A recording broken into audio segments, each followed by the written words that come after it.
exatamente. Pronto, vamos começar?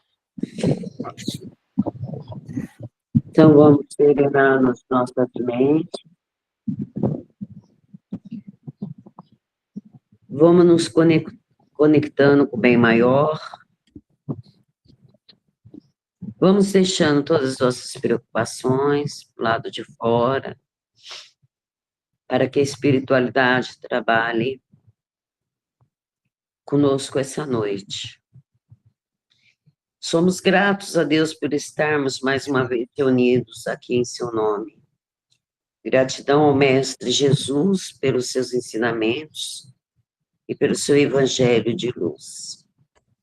Gratidão à espiritualidade amiga pela presença, que emana fluidos positivos, no qual compartilhamos com nossos irmãos de jornada.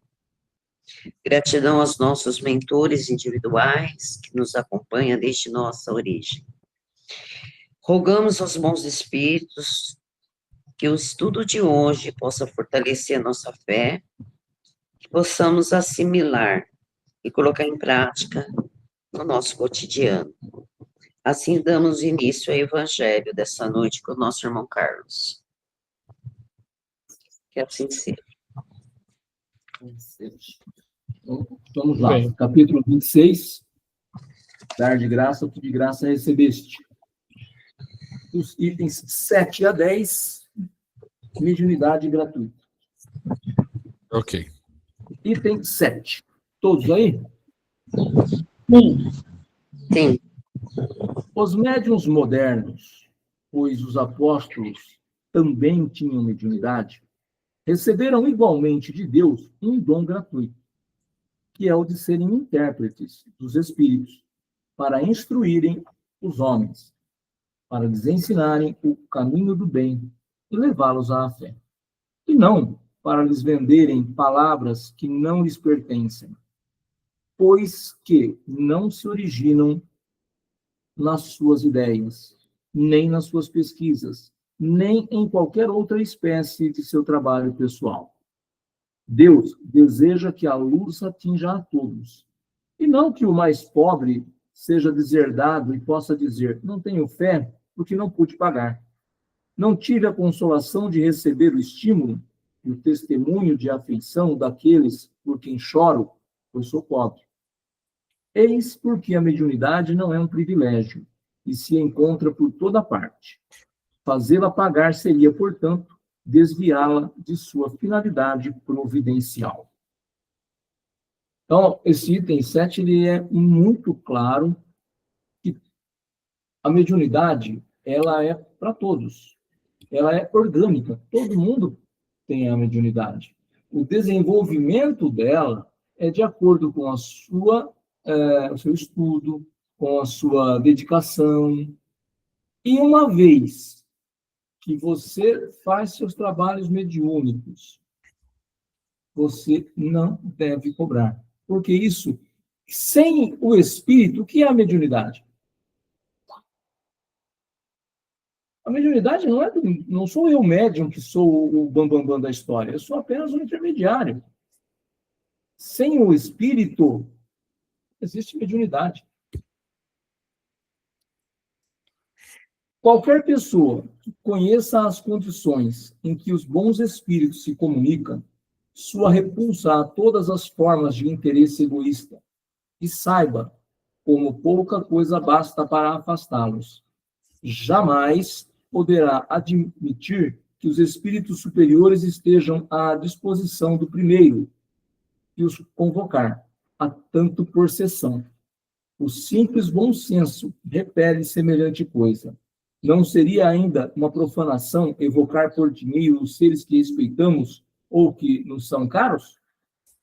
Não há dúvida que podemos obter manifestações dessa maneira, mas quem poderia garantir-lhes a sinceridade?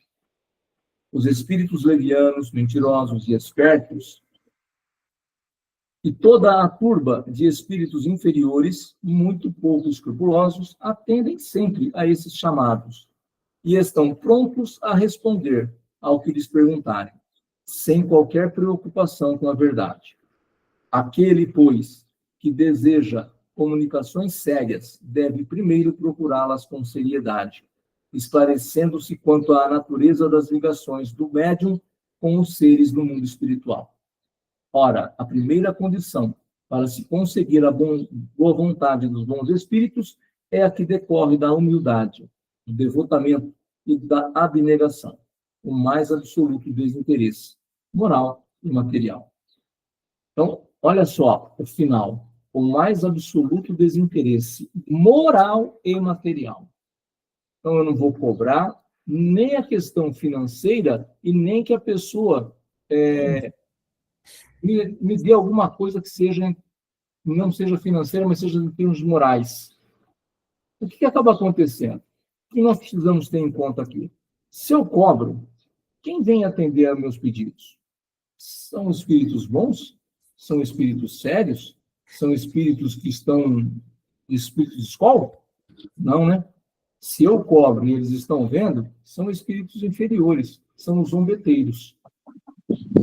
Há algum tempo atrás, eu estudava para fazer uma aula com o pessoal lá do GEAPAZ, e sobre mediunidade, e vi, pessoa não vou lembrar o nome dos envolvidos, nem do centro espírita, nem da pessoa, que era um médium do Rio de Janeiro, que em determinado momento ele estava indo muito bem como médium, estava fazendo um bom trabalho no centro espírita, mas ele foi instigado, amigos da casa, poxa, você está trabalhando, ele era mecânico, até tarde, está difícil chegar no horário, por que você não para de trabalhar e começa a cobrar aqui no centro?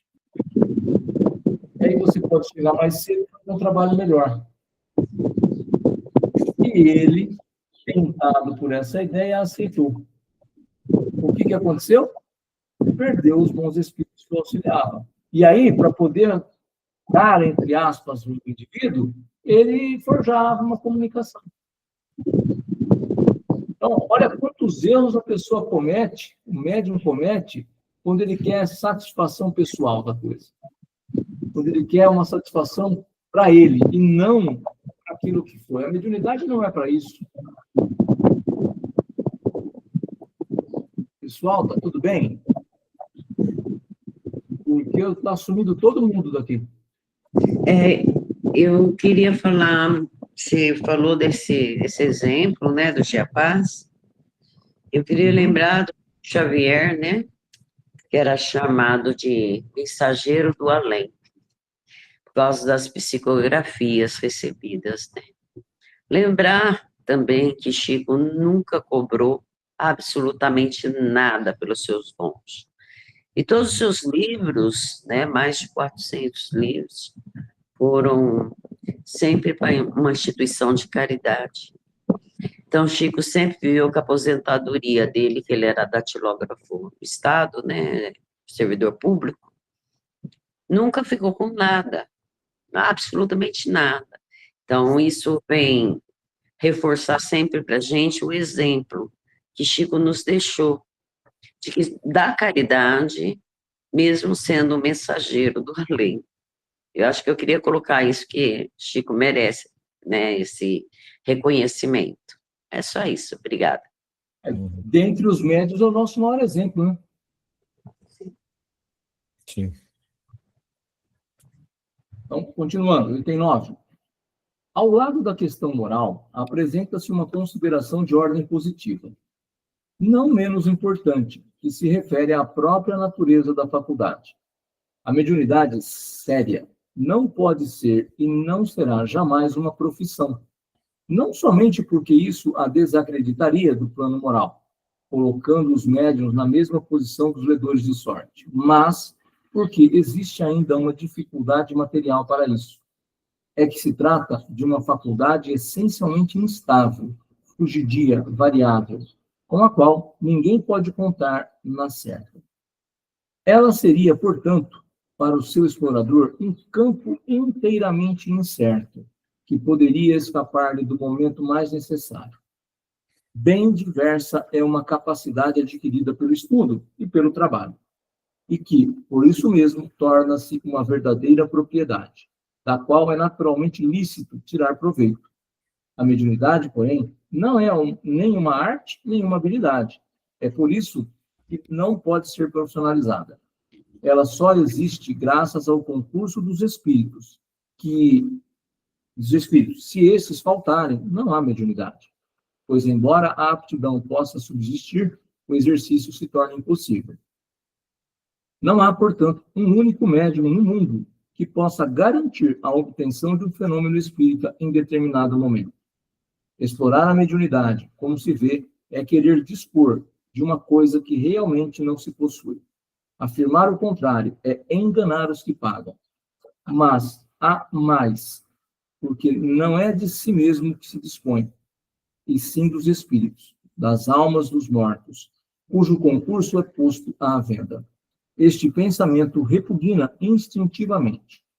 Foi esse tráfico degenerado em abuso, explorado pelo charlatanismo, pela ignorância, a credulidade e a superstição, que provocou a proibição de Moisés. O espiritismo moderno, compreendendo o aspecto sério do assunto, lançou o descrédito sobre essa exploração e elevou a mediunidade à categoria de missão. Isso está no livro dos Médiuns, capítulo 28, e no Céu e Inferno, capítulo 11. Então, aqui também, claro, que não é uma profissão. O camarada estuda medicina, direito, ele tem todo o direito, então, de cobrar, porque ele é advogado, porque ele é médico, porque ele é professor, porque ele é assistente social. Isso é a profissão. Agora, mediunidade não é profissão. Então, não dá para você cobrar a mediunidade. Ela deve ser gratuita. Não deve ter cobrança. De nenhuma espécie. Porque, às vezes, o camarada fala, não cobra nada. Mas se você trouxer uma leitoinha aí para o Natal, tá bom. Então, é um negócio que você não cobra dinheiro, mas cobra que as pessoas façam alguma coisa. Se o pedido é para o centro espírita, porque ele vai montar uma cesta básica, vai montar uma cesta de Natal, é o que nós falamos na semana passada. Isso está uma arrecadação para casa. Agora, para a pessoa, não pode de forma alguma. Isso é vender a mediunidade. E como ele frisa aqui, né? Nem questão é assim, você está vendendo é de espírito que está morto.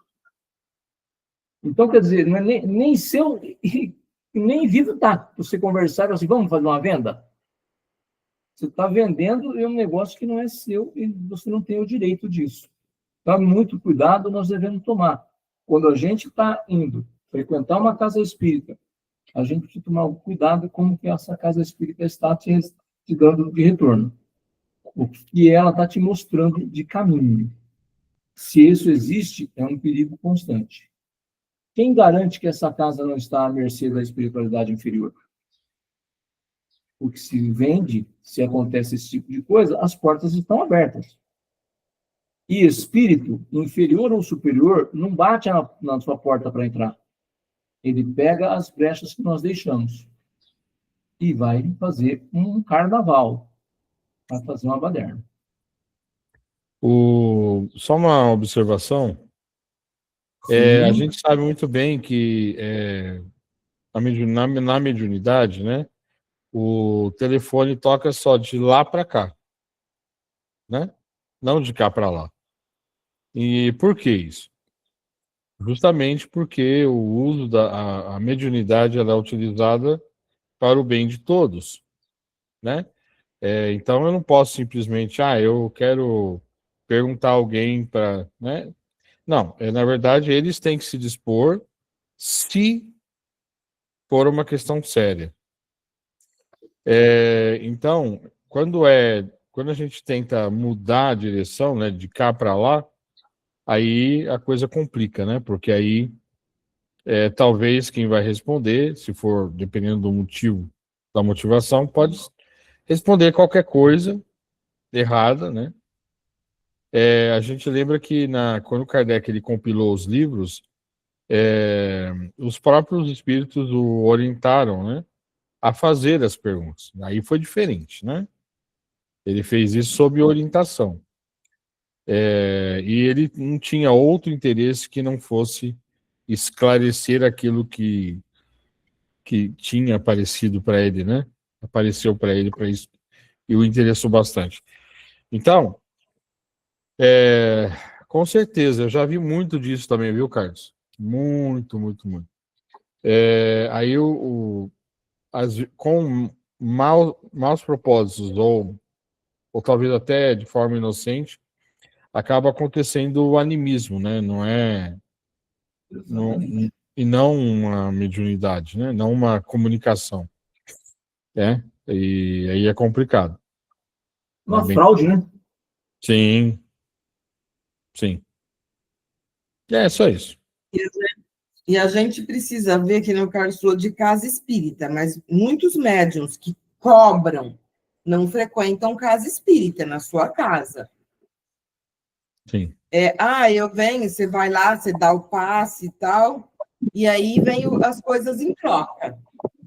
Então, geralmente, porque a casa espírita, os médiuns que trabalham em casa espírita, dificilmente hoje tem isso. Geralmente são médiuns que atendem em casa. Sim. É o centro deles, né? Sim, que já é o errado, né? Você atender na sua casa. Já é o errado.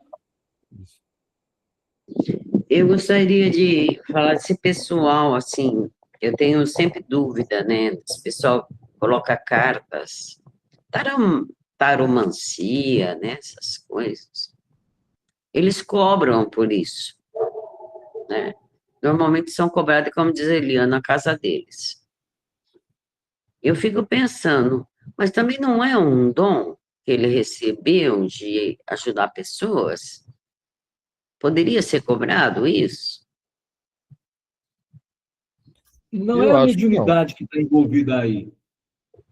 Ele desenvolveu a habilidade do tarô, do baralho. Tem um estudo, né? Então, eu particularmente não gosto dessa leitura, mas quem gosta vai atrás, e aí vai pagar. E não é errado ele que está cobrando, porque não é mediunidade. Entendi.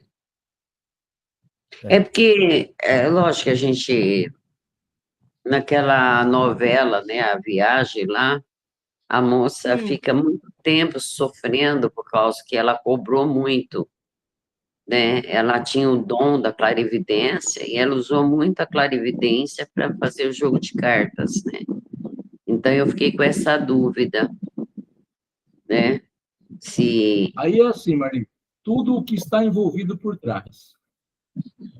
O camarada vai ler um baralho, o tarô, com propriedade, de forma coerente. Ok. Agora, aquele que faz isso para ganhar o dinheiro do outro e sem se preocupar com o que ele está falando, é errado. É a intenção do que ele está fazendo. Entendi. Né? Porque às vezes a gente vê pessoas gastar tanto dinheiro com isso, né? Então, eu fico meio preocupada, assim, eu falo, será que isso entra no espiritismo? Assim, eu praticamente não acredito nisso, sabe? Eu nem procuro porque nem acredito. Acho que tudo que vem é do céu, é divino, é do plano, é do universo, é de Deus, é de Jesus, e mais nada. O homem não tem essa capacidade de dizer o meu futuro, o que vai ser. Eu, particularmente, acho isso, né? Isso aí. Mas faz quem quiser, não é? É como diz aí, que vale a intenção. Obrigada, gente. É que eu tinha essa dúvida. Obrigado a você, Marli. Vamos encerrar o item 10, então. A mediunidade é uma coisa sagrada, que deve ser praticada santamente, religiosamente. E se há uma espécie de mediunidade que requer esta condição de maneira ainda mais absoluta, é a mediunidade curadora. O médico oferece o resultado dos seus estudos, feitos ao peso de sacrifícios, geralmente penosos. O magnetizador, o seu próprio fluido, e, frequentemente, a sua própria saúde. Eles podem estipular um preço para isso. O médium curador transmite o fluido salutar dos bons espíritos e não tem o direito de vendê-lo. Jesus e os apóstolos, embora pobres, não cobravam as curas que operavam. E aquele, pois, que não tem do que viver, procure outros recursos que não são o da mediunidade e que não lhe consagre, se necessário, senão o tempo de que materialmente possa dispor. Os espíritos levarão em conta o seu devotamento e os seus sacrifícios, enquanto se afastarão dos que pretendem fazer da mediunidade um meio de subir na vida. Bom, aqui é muito interessante esse parágrafo final, porque se o tempo que eu tenho, eu tenho uma condição financeira pequena, eu preciso trabalhar muito, fora de hora, se eu trabalho numa empresa, eu preciso fazer horas extras, se eu trabalho por conta, eu preciso trabalhar até mais tarde, eu não tenho condições de tirar muito tempo para o concurso mediúnico meu. Então, eu pego menos tempo, mas faço com razão, com raciocínio, faço com devotamento, com entrega, que seja 1h30 por semana que você possa fazer. Mas aquela 1h30, você tem toda a dedicação ali com clareza, com vontade. É diferente de você falar que você tem a semana toda e fazer ela mal feita. Então, se você tem pouco tempo, coloca pouco tempo seu, mas coloca integral. Sabe? Cortella tem uma fala que ele diz que se você não pode fazer o que há de melhor, faça o melhor de você naquilo que você pode fazer. Então, quer dizer, você vai se doar o máximo que você tem para aquilo. Enquanto muita gente tem 10 horas para ir para o centro, eu não tenho 10 horas, tenho 1h30. Nessa 1h30, eu vou me dedicar a você, ô Carlos. Vou fazer o trabalho. Vou ser o cara que vai sair de lá assim, extenuado. Eu não tenho 10 horas, eu tenho 1h30 só. Mas eu vou fazer. Porque às vezes eu quero, eles têm 10 horas, também tem que ter 10 horas. Aí eu não consigo, aí chego atrasado, durmo no trabalho, dou trabalho para todo mundo. E adiantou falar que tem 10 horas? Não. Então a gente precisa, e ele fala aqui de humildade. Humildade é uma palavra muito pesada, porque para a gente ser humilde demora muito. Eu não me considero nem um pouco humilde. Mas eu me considero um cara esforçado para querer aprender, para querer fazer o serviço. Vai fazer, vamos fazer bem feito, então? Porque aí você faz uma vez só. Eu era tido como aluno chato, porque quando tinha trabalho, eu tinha que fazer, eu falava, nós vamos dedicar para fazer o trabalho bem feito. Se for fazer mal feito, eu estou fora do grupo. Então, por quê? Porque precisa, eu estou me dedicando àquele tempo que eu tenho. Então, se está deixando de fazer outras coisas, vamos fazer bem feito. Na mediunidade, e ainda mais, ele fala que a mediunidade de cura, é assim que a gente tem que fazer. Você vai se dedicar 1h30, faz tudo naquela 1h30, se concentra ali, faz muito bem feito. Porque, além de tudo, a gente sabe de uma coisa, né? No mundo de expressão de provas, a qualquer janelinha aberta, vem um para te perturbar. Vem um para te derrubar. Então, quanto menos janela, menos vitrô eu abrir, melhor. Porque aí eu não vou cair. Algo mais, pessoal? Não. Eu tenho mais uma coisinha para falar desse assunto.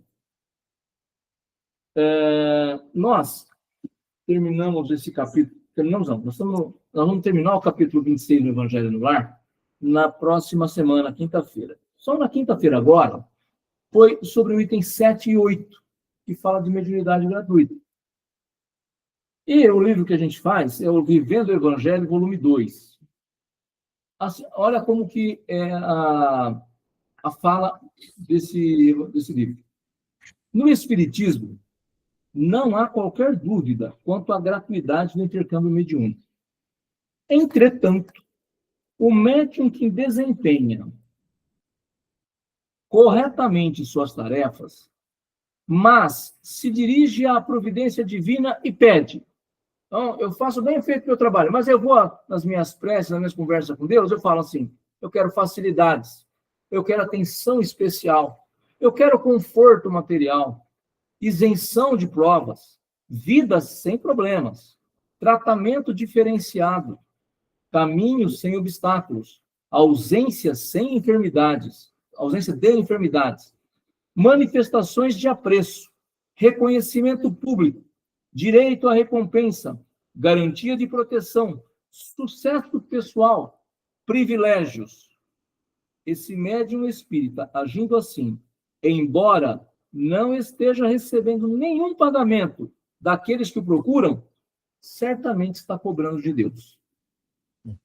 Quer dizer, eu não estou recebendo nada, não peço nada. Só que nas minhas orações eu peço que Deus tire tudo que tem problema da minha frente. Eu não quero ter dificuldade.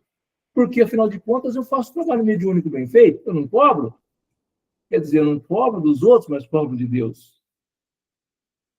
Então, nós não devemos cobrar nada de lugar nenhum. Por quê? Porque é um concurso mediúnico gratuito que eu tenho que dar. Depois eu boto no grupo.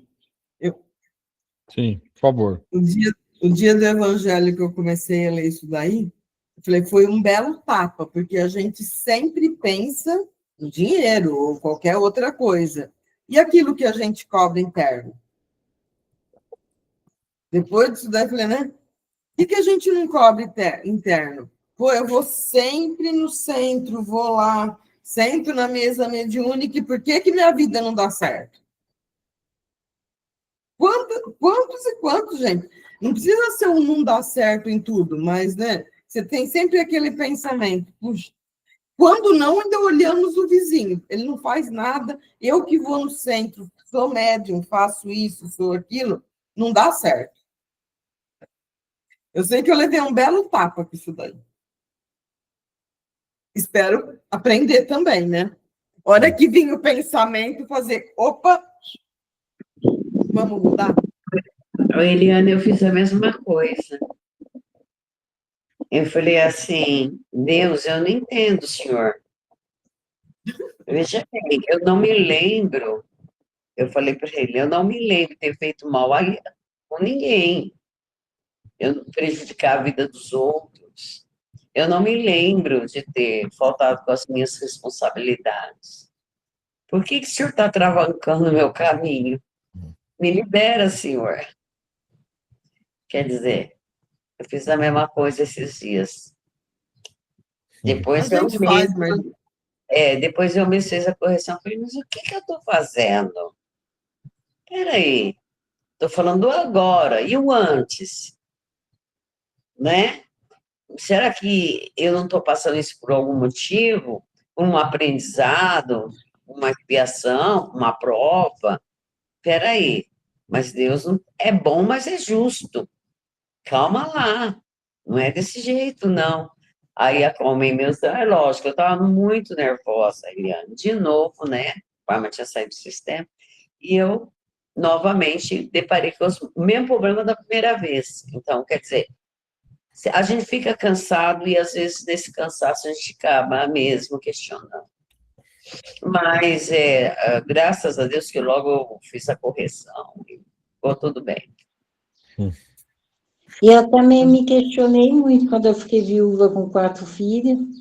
Eu falava, nossa, mas por que eu fiquei viúva com 4 filhos? Tive um nenê, perdi o nenê. E eu também me questionei muito.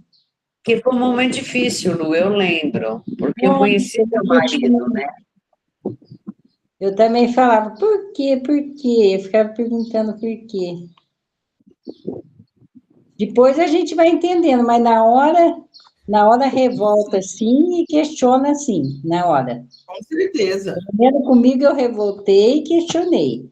Depois que eu fui vendo que era para mim passar por isso e tal, tudo. Mas o sentimento que tem primeiro é revolta, assim, pelo menos comigo foi. Comigo também. Revolta e questionamento. Por quê? Por que comigo? É que nem a gente tá falando, nossa, eu não fiz nada para ninguém, eu procuro fazer as coisas certinho. Por que aconteceu isso?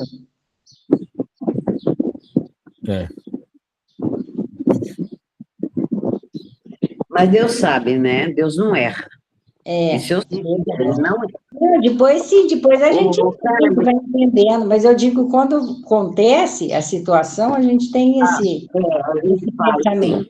Depois, não, depois, né, pede até perdão para Deus, nossa. Por que que eu É que o questionei?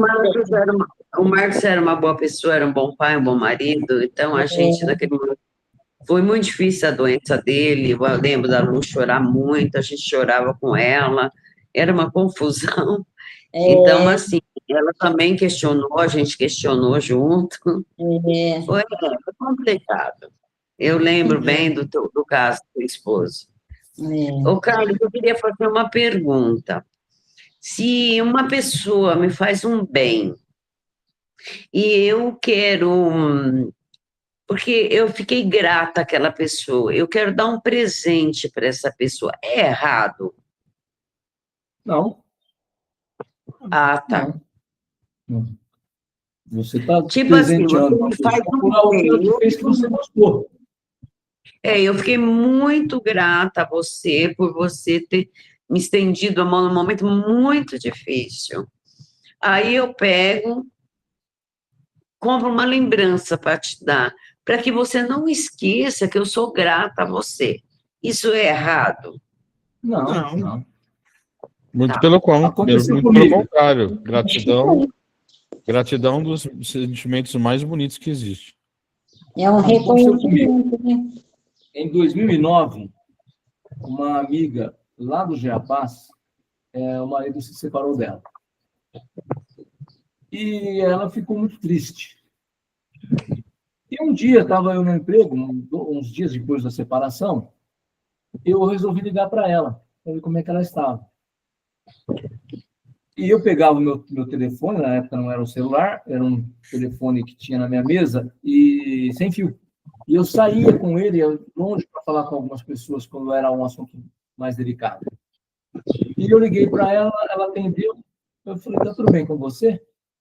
Ela falou assim, tá, por quê? Não, porque eu queria saber como é que você está se sentindo bem, como é que você está se sentindo, como estão as coisas. E ela conversou comigo e desabafou. Nós nos encontramos uns dias depois, ela falou, uns dias depois não, no Natal ela foi em casa e me deu, simbólico, 2 bombonzinhos. Mas o que é isso? Você não sabe o que você me salvou naquele dia. Eu estava pensando em besteira. A sua conversa comigo tirou da minha cabeça. Eu falei, não, peraí, isso está errado. E eu não liguei porque eu tive esse pensamento, mas muito provavelmente eu fui intuído a ligar para ela, por conta da nossa amizade. Ela era delegada na época e ela brincava com a ele e falava assim, se o Carlão fizer alguma coisa, você me liga, hein? Não deixa passar. E ela sempre foi brincalhona com a gente. E aquele dia, sabe quando te dá aquele desejo, assim, não, deixa eu ligar para ver como é que ela está? E então, é o tipo de coisa que é esse simbolismo, muito mais do que o bombom, é entender que aquela ligação fez toda a diferença. Não foi em vão, não foi só com curiosidade para saber como que ela está. Não. Isso é a diferença que você acaba fazendo, mesmo sem você ter a menor intenção de fazer a diferença, né? A minha intenção era só saber se ela precisava de alguma coisa. Mas fez toda a diferença na vida dela, né? Evitou um mal maior. Fez. É Bom, por isso muito que eu bem. falo, a escuta é super importante, né? Às vezes você Sim. liga para um amigo no momento de desespero e é complicado. Eu acho que é por isso que eu Curso atendo de todo mundo, sabe? escutatória. Hã? Curso de escutatória. Exatamente. A gente precisa ouvir as pessoas. Como diz Rubens Alves. Isso. Bom, vamos para o Livro dos Espíritos, então? Vamos na igualdade dos direitos de homem e mulher. Isso. Pergunta 817. Certo? E você viu que hoje, às 2 da tarde, tinha passeata por vários pontos do país contra o feminicídio? Eu vi, a minha irmã estava lá, em uma delas.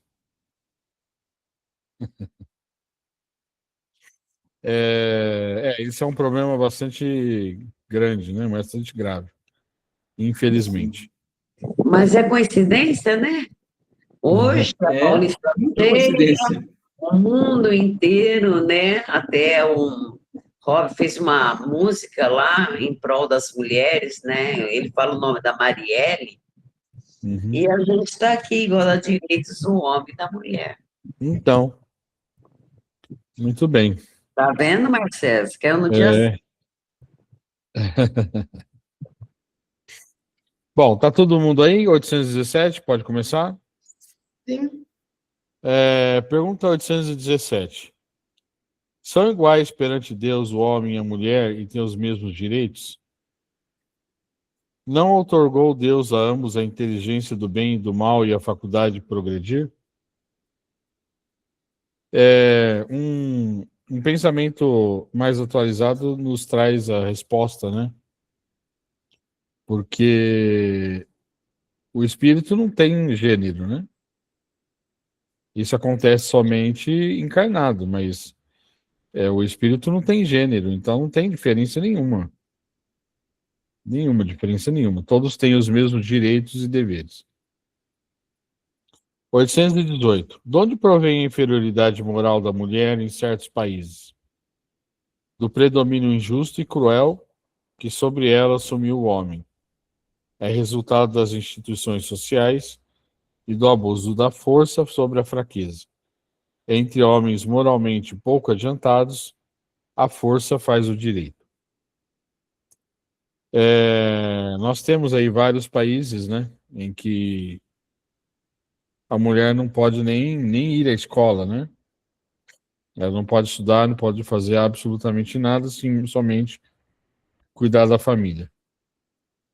Isso vai diretamente contra o que ele acabou de falar, né? Que somos iguais e os dois têm inteligência, os dois são capazes, não existem diferenças, né? 819. Com que fim mais fraca fisicamente do que o homem é a mulher? Para lhe determinar funções especiais. Ao homem, por ser o mais forte, os trabalhos rudes, à mulher, os trabalhos leves. A ambos o dever de se ajudarem mutuamente a suportar as provas de uma vida cheia de amargor. Na verdade, o fato da mulher ser fisicamente mais fraca é histórico, né? Se nós formos lá nos primórdios da civilização, na pré-história, o que acontecia naquela época? Os homens saíam para caçar, né? Para prover a alimentação para família, às vezes para a tribo, para o grupo, e as mulheres ficavam com os filhos, né? Com a prole. Então, na verdade, é uma questão histórica, né? Pré-histórica. Lá atrás que isso acontecia. Isso especificamente na nossa espécie, no Homo sapiens. Existem algumas espécies em que isso é diferente, né? Em que as funções mudam, mas para nós é isso. Mas hoje em dia a gente vê que essa diferença ela está diminuindo, né? Essa diferença ela vem diminuindo cada vez mais, né? E num futuro talvez um pouco distante, as diferenças vão ser bem pequenas, né? Bem pequenas, porque realmente o espírito não tem gênero, né? Isso é só uma questão que a nossa espécie ela tem dois gêneros, né? Mas vocês já pararam para pensar se houvesse um outro mundo distante daqui, uma espécie inteligente, racional, que fosse hermafrodita? E aí?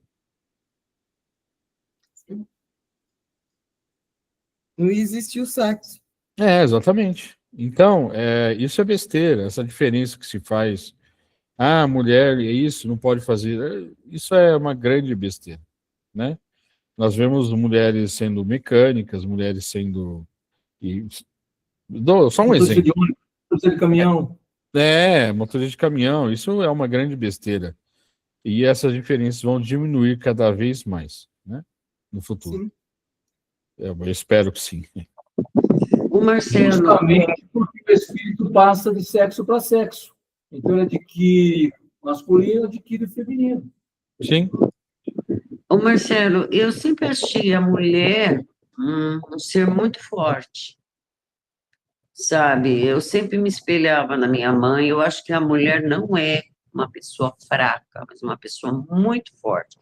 E essa palavra fraca é cultural, mas na verdade, sei lá, desculpa eu falar, mas vocês, quando tem uma gripinha, vocês quase morrem.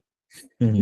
A gente pode estar se arrebentando e a gente está na lida, está na luta, entendeu? Então, eu Uhum. acho assim, a mulher, fisicamente, assim, ela é muito forte, porque eu vejo pelo Parma, ele quando tem uma gripe, ele quase morre, gente. E eu posso ter gripe e as coisas têm que acontecer do mesmo jeito. Sim. Talvez seja exatamente isso, né? Essa diferença está diminuindo. Eu concordo com você. Essa questão de fraqueza é uma besteira, né? Eu concordo. Tem mulher que é muito mais forte do que muito homem, não tem nada a ver. Concordo. 100%. Com certeza. O cara não disse que era vocês, eu estou falando que... Ah, tranquila. Continuando, então. Peraí. A fraqueza física da mulher não a coloca naturalmente sob a dependência do homem? Deus a uns deu a força para protegerem o fraco e não para o escravizarem. Aí tem uma observação aqui. Deus apropriou a organização de cada ser as funções que lhe cumpre desempenhar. Tendo dado à mulher menor força física, deu-lhe ao mesmo tempo uma maior sensibilidade. Aí, Marli. Em relação com a delicadeza das funções maternais e com a fraqueza dos seres confiados aos seus cuidados. Então, na verdade, isso também, quem dá a luz, quem carrega o filho é a mãe, não o pai, né? Então, numa espécie em que há dois gêneros, as funções elas têm que ser divididas, né? Mas aquilo que eu te falei, ir em algum lugar que não haja gênero, como é que vai fazer? Aí não tem essa diferença, né? Certo? E outra coisa, uma coisa que ele fala muito interessante aqui, aos fortes cabe a proteção dos fracos. Não, a força não é para oprimir, mas para ajudar. Não é verdade? Não é para bater, né, Marcelo? Sim, exatamente. É para apoiar. É para apoiar, exatamente. Em tudo há equilíbrio. Se a gente parar para pensar, o equilíbrio na natureza é enorme, né? Nós não enxergamos isso. Mas, então, tudo é para que haja o equilíbrio das forças, né? Certo? Alguma pergunta, mais alguma observação? Não? Pergunta 821. As funções a que a mulher é destinada pela natureza terão importância tão grande quanto as deferidas ao homem? Sim, maior até. É ela quem lhe dá as primeiras noções de vida. Lembrando aquilo que todo mundo já sabe, todo homem dependeu de uma mulher. Né? Exatamente. Com certeza. Que são as nossas mães. Né? Uhum. Então, realmente... 822. Sendo iguais perante a lei de Deus, devem os homens ser iguais também perante as leis humanas? O primeiro princípio de justiça é este: não façais aos outros o que não quereríeis que vos fizessem. Essa é uma das frases mais exatas que existem, porque ela impede que as pessoas façam o mal às outras, porque você quer que eu te roube? Não, então não me roube. Você quer que me bater? Não, então não me bata. Pronto, é muito óbvio isso, né? Certo? Pergunta 822A. Assim sendo, uma legislação, para ser perfeitamente justa, deve consagrar a igualdade dos direitos do homem e da mulher? Dos direitos, sim, das funções, não. Precisa que cada um esteja no lugar que lhe compete. Ocupe-se do exterior o homem e o interior a mulher, cada um de acordo com a sua aptidão. A lei humana, para ser equitativa, deve consagrar a igualdade dos direitos do homem e da mulher. Todo privilégio a um ou outro concedido é contrário à justiça. A emancipação da mulher acompanha o progresso da civilização. Sua escravização marcha de par com a barbaria. Os sexos, além disso, só existem na organização física, visto que os espíritos podem encarnar num e no outro, sob esse aspecto. Nenhuma diferença entre eles. Devem, por conseguinte, gozar dos mesmos direitos.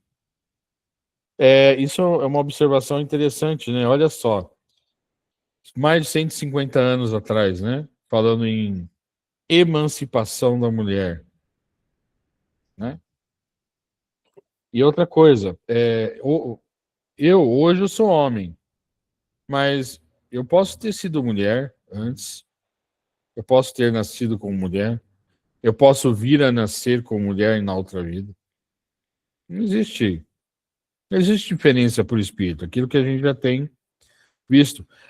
Tanto as experiências que nós temos como homem e as experiências nós temos como mulher, as duas são importantes, porque as duas vão nos ensinar a vida sob perspectivas diferentes. Né? A perspectiva de uma mulher é diferente da perspectiva de um homem.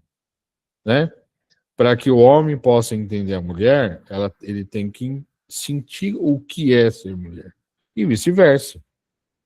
E vice-versa. Né? Como eu já falei, né? Essa diferença, com o tempo, ela vai deixar de existir, né? Completamente. Completamente. Com a evolução da nossa espécie. Certo? Algum comentário? Eu, quando falo para o Parma, né, que Ah. ele, na próxima encarnação, vai voltar mulher, para ele sentir o peso, né? Nossa, ele fica bravo, gente, não quer não? Eu acho. Eu tenho uma admiração enorme pelas mulheres. Muito. Que bom. Sim, porque viemos delas. Né? Vive com elas.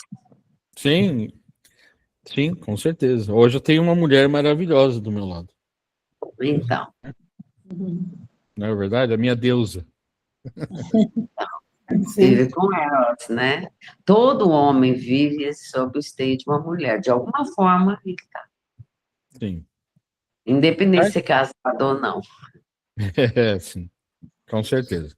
Né? Então é isso, gente. Da minha parte é isso. É um assunto que eu gosto bastante, a igualdade, né? Eu achei bem bacana importante. que caiu num dia bem especial, né? Eu acho que você vê como que é. Pois é. A espiritualidade, ela trabalha sem cessar com as coisas.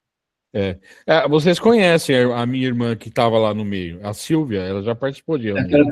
Ela participou aqui. Ela que estava lá no meio do burburinho. Se eu pudesse, estaria também. Bom, é isso, gente. Obrigado, viu? Obrigada. Obrigado. Então, vamos lá. Vibrações, né? Então, vamos neste momento, depois desse estudo, vamos nos conectar com os amigos espirituais que sempre estão conosco, nos ajudando para as vibrações. Vamos pedir neste momento que a espiritualidade amiga que está ao nosso lado consiga os nossos melhores pensamentos, as nossas melhores vibrações. E vamos pedir pelo nosso planeta Terra, que é onde, o mais longe que ela conseguir chegar, que possa ser derramado feixe de luz para espalhar por todo o nosso planeta.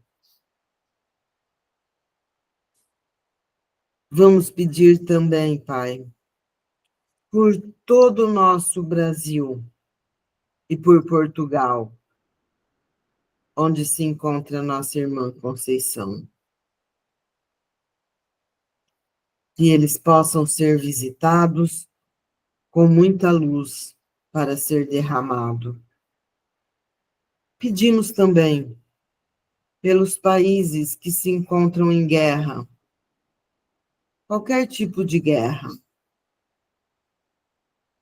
que uma faísca da paz possam acalmar os corações do seu governante.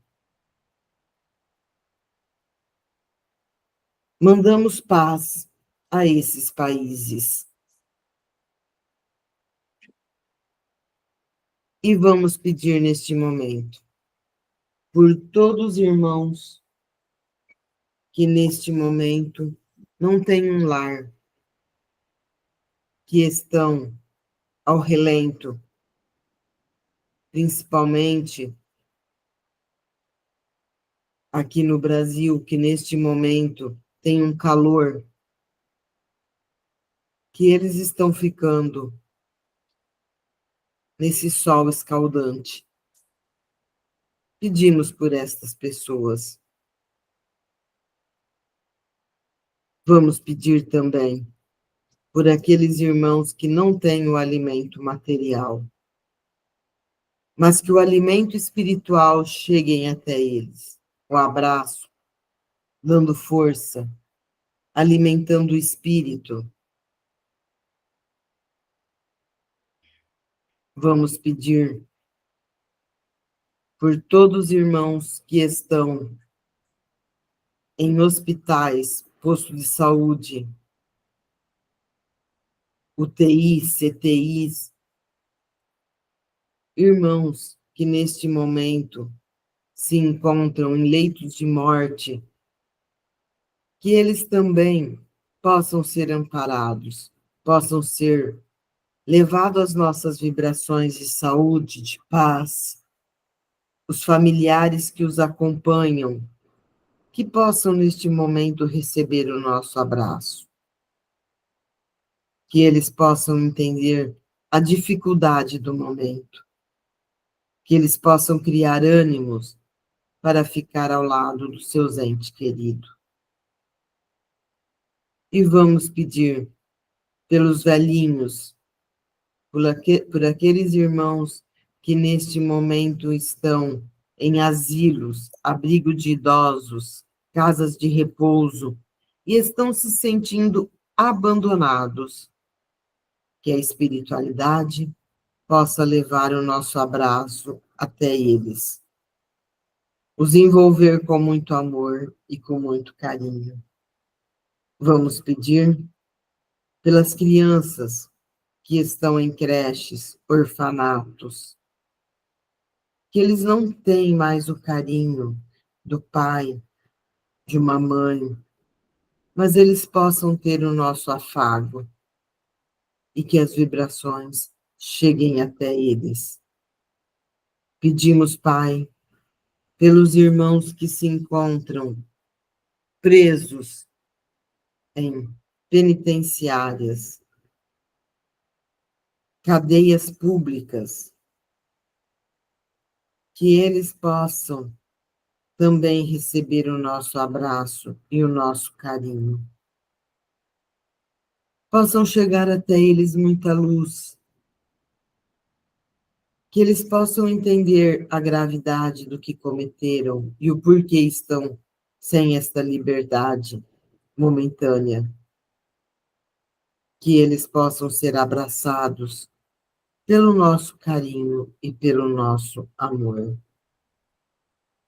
Vamos, neste momento, pedir por todos os irmãos que trabalham nesses locais, em presídios, cadeias, orfanatos, creches, abrigos, asilos, casas de repouso, hospitais, pronto-socorro, que eles possam sempre ter o ânimo ao acordar, ir trabalhar com um sorriso no rosto, levando sempre em seus braços um abraço carinhoso, levando o amor e a paz a esses irmãos. E vamos agora pedir, através de muitas orações e muitas vibrações, por aqueles irmãos que se encontram em depressão. Que eles possam ser envolvidos por muita luz, muitos abraços, e que eles possam continuar com muita força nesta encarnação. Aqueles irmãos que estão pensando em suicídios, para que eles possam encontrar ânimo para continuar nesta encarnação, sabendo que a encarnação é o nosso presente de Deus, e que eles possam ter ânimo para continuar nesta vida e nesta encarnação. E vamos agora pedir por todos nós que formamos o grupo de estudo Francisco de Assis, nós que estamos neste momento reunidos, os nossos familiares, e aqueles irmãos que por qualquer motivo não conseguiram participar, que eles também recebam o nosso abraço, o nosso carinho e as nossas orações. E vamos pedir, neste momento, pela nossa lista dos assistidos, onde cada um estiver. A espiritualidade sabe da necessidade dos nossos irmãos que estão na nossa lista dos assistidos. Elas sabem da necessidade e aonde eles se encontram. Então, que todos os irmãos encarnados da nossa lista dos assistidos possam ser visitados, possam ser levado bálsamo para aliviar as dores, possa ser feito limpeza espiritual dos locais aonde eles estão. E vamos também pedir pelos irmãos desencarnados das nossas listas, aonde eles estiverem, irmãos que já voltaram para nossa pátria espiritual, que eles também recebam a visita da espiritualidade amiga, que a espiritualidade amiga os visitam, levando a eles a luz necessária para a caminhada e para continuar a sua vida no mundo espiritual. Aquele irmão que ainda não foi socorrido, que a espiritualidade socorrista possam chegar até eles, com o feixe de luz e com o amparo necessário e o esclarecimento para os momentos que eles estão vivendo neste momento. Pedimos também a fluidificação das águas, que os amigos espirituais neste momento fluidifiquem as nossas águas com os remédios necessários para acalmar as nossas dores. Que nós possamos ter neste momento nossa água fluidificada, que possam acalmar as nossas dores espirituais, morais ou materiais. Muita luz sejam derramado por todas as nossas águas. Que assim seja. E vamos continuar nesta vibração, vamos continuar neste momento de luz, vamos intensificar as nossas orações e as nossas vibrações. Por todos os irmãos agora que se encontram na nossa lista de orações especiais, também continuam sendo visitados continuam sendo amparados pela espiritualidade amiga. Pedimos por Andréia Monteiro Lima, Carolina Arruda, Evânia Cecília Dourador, Grenilde Piotini Brandão, Ivaldo Parma Fernandes, José Aparecido Cavelanha, José Roberto Fortini, Kari Lerantovski, Luiz Antônio Vilas Boas, Luiz Sérgio Ferreira Biré, Maria José Barbosa, Maria Paula Santos Silva, Marli dos Santos Fernandes, Osmar Custódio Dias, Roberta Cristina Antoniali Marçom, Rosalina Raimundo, Rosa Maria Piotini Brandão de Andrade, Tami Moffa. Pedimos também pela equipe dos professores Fernando e Felipe da Urologia, que todos, Pai, sejam amparados e sejam protegidos pela espiritualidade amiga. Muita luz a todos, que assim seja. Que assim seja. E assim vamos agradecendo a Deus, a Jesus, aos mentores dessa reunião, ao nosso mentor individual, e que possamos estarmos reunidos novamente na quarta-feira de vibrações. E que tenhamos uma semana abençoada e que coloquemos em prática tudo que aprendemos com amor e dedicação. Senhor, fazei de mim instrumento de vossa paz. Onde houver o ódio, que eu leve o amor. Onde houver ofensa, que eu leve o perdão. Onde houver discórdia, que eu leve a união. Onde houver dúvida, que eu leve a fé. Onde houver o erro, que eu leve a verdade. Onde houver desespero, que eu leve a esperança. Onde houver tristeza, que eu leve a alegria. Onde houver treva, que eu leve a luz. Ó Mestre, fazei que eu procure mais consolar que ser consolado. Compreender que ser compreendido e amar que ser amado. Pois é dando que se recebe, é perdoando que se é perdoado. E é morrendo que se vive para a vida eterna. Que assim seja, graças a Deus. Assim seja. Todos bem? Graças a Deus. Ok. Então, um bom domingo para nós, né? Uma boa semana. Boa semana. Final de domingo, uma excelente semana. Tudo de bom para vocês, uma boa noite. Até depois. Tchau, Dona Clara, com Deus. Boa noite, Dona Clara. Boa noite, gente. Beijo. Tchau. Tchau, tchau, gente. Tchau. Tchau, tchau. Tchau.